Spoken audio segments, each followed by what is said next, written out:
ঢাকা বিশ্ববিদ্যালয় যখন দেশের হৃদস্পন্দন, তখন তার প্রাণভোমরা হল ডাকসু। ৬৯-এর গণঅভ্যুত্থানের পথ বেয়ে ৭১-এর স্বাধীনতা আন্দোলন এবং স্বাধীনতা পরবর্তী গুরুত্বপূর্ণ সব আন্দোলনে নেতৃত্ব দিয়েছে এই প্রতিষ্ঠানটি। এখান থেকে জাতীয় রাজনীতিতে উঠে এসেছেন অসংখ্য রাজনীতিক, সংসদ সদস্য কিংবা মন্ত্রী।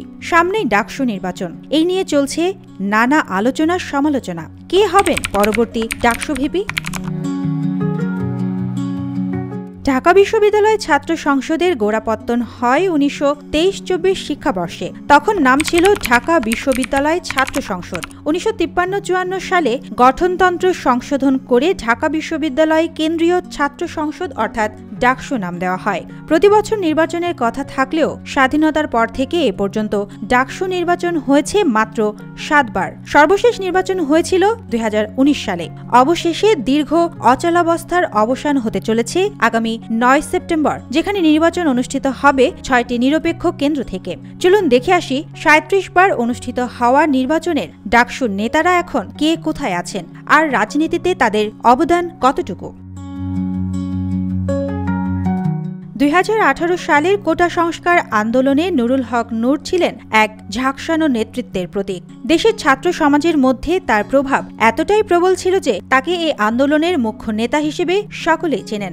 এর পরের বছর ঢাকা বিশ্ববিদ্যালয়ে প্রায় ৩ দশকের বিরতির পর যখন ডাকসু নির্বাচন অনুষ্ঠিত হল, তখন ভিপি পদে নির্বাচিত হন নুরুল হক নূর। এই ফলাফল অনেকের জন্য বিস্ময়ের কারণ হলেও এটি স্পষ্ট করে দিল যে সাধারণ শিক্ষার্থীরা পরিবর্তন চায় এবং তাদের প্রত্যাশার প্রতিনিধিত্ব করে এমন নেতাকে তারা চায়। এরপর থেকে ভিপি নূর নামটি শুধু ঢাকা বিশ্ববিদ্যালয় ক্যাম্পাসেই সীমাবদ্ধ থাকেনি, বরং সারা দেশে ছাত্র রাজনীতির অন্যতম মুখ হয়ে ওঠেন তিনি। ২৪-এর গণঅভ্যুত্থানের প্রধান তরুণ নেতারাও নূরের নেতৃত্বাধীন গণ অধিকার পরিষদেরই উত্তরাধিকার। শুধু ছাত্র রাজনীতি নয়, জাতীয় রাজনীতির ক্ষেত্রেও তারা এখন আলোচিত মুখ। ডাকসু থেকে উঠে আসা অনেক নেতাই ছাত্রজীবন শেষ করে দেশের মূলধারা রাজনীতিতে গুরুত্বপূর্ণ ভূমিকা নিয়েছেন। এর মধ্যে সবচেয়ে উল্লেখযোগ্য নাম রাশেদ খান মেনন, যিনি ১৯৬৩ সালে ডাকসুর ভিপি নির্বাচিত হয়েছিলেন। কমিউনিস্ট আদর্শে দৃঢ় বিশ্বাসী এই নেতা পরবর্তীতে ওয়ার্কার্স পার্টিতে যোগ দিয়ে বিভিন্ন উত্থান পতনের মধ্য দিয়ে দলের নেতৃত্বে উঠে আসেন। মেনন নিজের রাজনৈতিক জীবনে কয়েকবার এমপি নির্বাচিত হওয়ার পাশাপাশি আদর্শের সঙ্গে আপোষ করে আওয়ামী লীগ সরকারের মন্ত্রী হিসেবেও দায়িত্ব পালন করেছেন। বর্তমানে তিনি দুর্নীতির মামলায় কারান্তরীণ রয়েছেন। মেননের এই গল্প রাজনীতিতে সুবিধাবাদ এবং সময়ের সঙ্গে নেতৃত্বের উত্থান পতনের একটি বাস্তব চিত্র তুলে ধরে, যা ছাত্র রাজনীতির এক পক্ষের গৌরবময় ইতিহাস এবং অন্যদিকে আধুনিক রাজনীতির সংকটসমূহকেও প্রতিফলিত করে।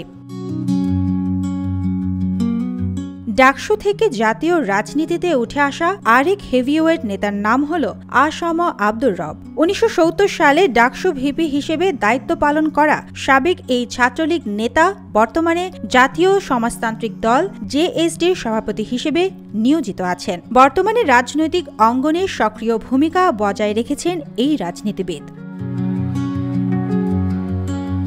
বাংলাদেশ স্বাধীন হওয়ার পর ডাকসুর প্রথম নির্বাচন অনুষ্ঠিত হয়েছিল ১৯৭২ সালে। সেবার সংগঠনটির ভিপি নির্বাচিত হয়েছিলেন মুজাহিদুল ইসলাম সেলিম। পরবর্তীতে তিনি বাংলাদেশের কমিউনিস্ট পার্টির সাধারণ সম্পাদক ও সভাপতির চেয়ারে বসেন। সাম্প্রতিক সময়ে নিজের দলে কোণঠাসা অবস্থায় থাকা সেলিমকে অনেকেই দেশের বাম রাজনীতির একজন প্রতীক মনে করেন। বর্তমান সময়ের অন্যতম প্রবীণ ছাত্র রাজনীতিক মাহমুদুর রহমান মান্না ২ বার ঢাকা বিশ্ববিদ্যালয় কেন্দ্রীয় ছাত্র সংসদের ভিপি পদে দায়িত্ব পালন করেছেন। ১৯৭৯ সালে তিনি প্রথমবারের মতো ডাকসুর ভিপি নির্বাচিত হন, যা তখনকার রাজনৈতিক প্রেক্ষাপটে অত্যন্ত তাৎপর্যপূর্ণ ছিল।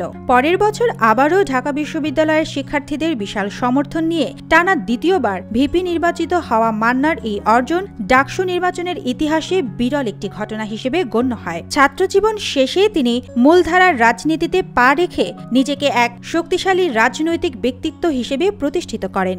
2007 সালের 1/11 সংকট পরবর্তীতে আওয়ামী লীগের সাংগঠনিক সম্পাদক হিসেবে গুরুত্বপূর্ণ দায়িত্ব পালন করেন মান্না। তবে পরবর্তীতে দলের সঙ্গে মতবিরোধের কারণে তাকে আওয়ামী লীগ থেকে বিতাড়িত হতে হয়। এরপর তিনি নিজেই একটি নতুন রাজনৈতিক দল নাগরিক ঐক্য গঠন করেন এবং বর্তমানে দলটির সভাপতি হিসেবে সক্রিয় ভূমিকা পালন করছেন। মান্নার রাজনৈতিক যাত্রা ছাত্র রাজনীতি থেকে শুরু করে জাতীয় পর্যায়ে উঠে আসার একটি উজ্জ্বল উদাহরণ।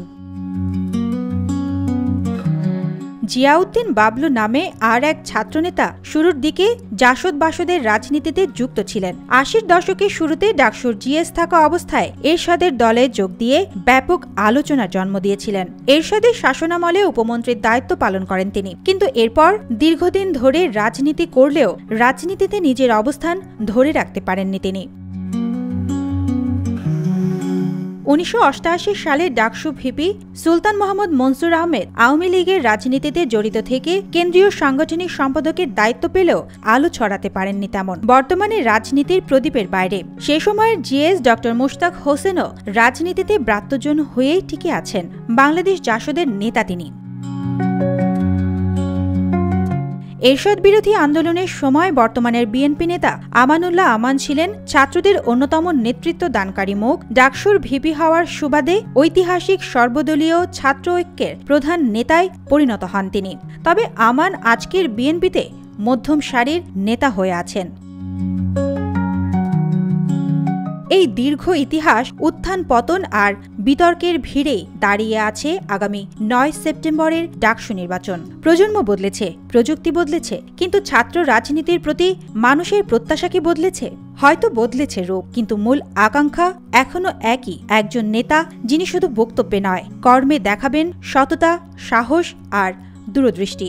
ডাকসুর প্রাঙ্গণ শুধু রাজনৈতিক কেরিয়ারের সিঁড়ি নয়, এটি এমন এক মঞ্চ যেখানে তৈরি হয় ভবিষ্যতের রাষ্ট্রনেতা, যাদের সিদ্ধান্ত ও আদর্শ একদিন দেশের ভাগ্য করে দেবে। তাই এই নির্বাচনের ফল শুধু ভিপি বা জিএস এর নাম ঘোষণায় শেষ হবে না, এটি হবে নতুন নেতৃত্বের পরীক্ষার সূচনা, যেখানে ইতিহাস আবারও নিরীক্ষা করবে তারা কি সত্যিই ছাত্র সমাজের স্বপ্নের ভার বহন করতে পারবেন, নাকি অতীতের পুনরাবৃত্তি দেখতে হবে আমাদের। সুবর্ণা মেহজাবিন, দেশকাল নিউজ।